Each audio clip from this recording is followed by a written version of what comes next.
What does it mean to be human? To walk on two legs, use tools, explore new lands? Before Homo sapiens ever drew on cave walls or built cities, another human walked the earth. Meet Homo erectus, the first true pioneer of our species. Not just a caveman with a club, but an intelligent, resourceful traveler who set the stage for everything we are today. This is the story of the upright man, of fire, tools, migration, and survival. Homo erectus first appeared nearly 2 million years ago in Africa.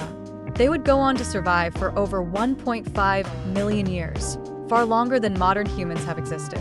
And in that time, they changed the course of evolution forever. Their fossils have been found across 3 continents: Africa, Asia, and Europe.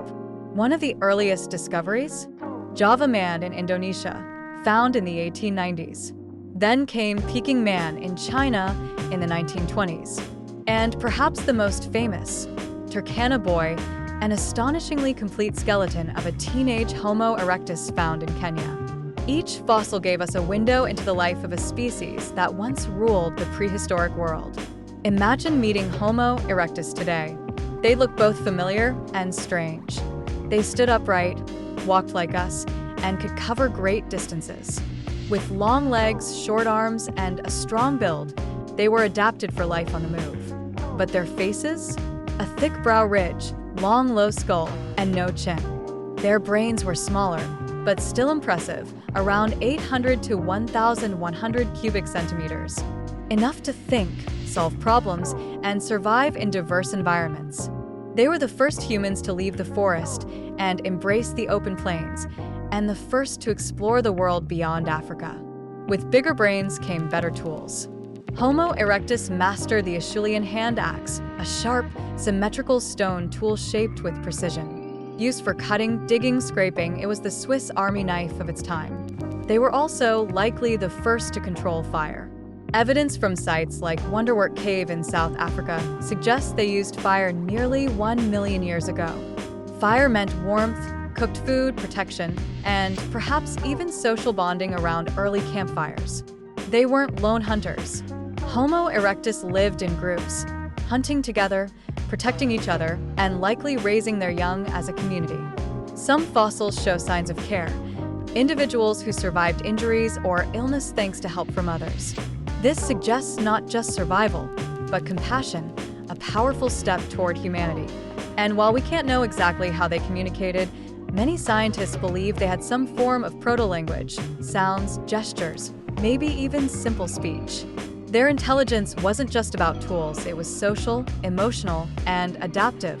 Homo erectus was the first human species to leave Africa. They spread across Asia, into Indonesia, China, and possibly even parts of Europe. This was a monumental step. It showed flexibility, curiosity, and an ability to adapt to different climates and terrains. They thrived in jungles, savannas, coastal zones, long before maps or machines. They didn't just survive, they explored. After 1.5 million years, Homo erectus slowly disappeared. Why? We're not entirely sure. Perhaps they were outcompeted by newer humans, like Homo heidelbergensis or Homo sapiens. Perhaps climate change played a role. Or maybe they simply faded, their story blending into ours. But their legacy is massive. They gave us tools, fire, migration, and the first sparks of culture.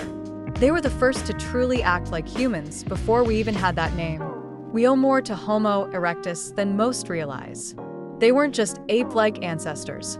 They were builders, travelers, thinkers, survivors. They represent the spark of human potential, the moment when we stopped surviving and started shaping the world around us. They weren't perfect, but without them, we might never have made it out of the savannah.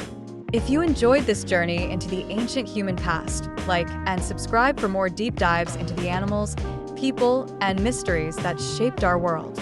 And remember, the story of humanity isn't just about where we're going, it's about where we've been.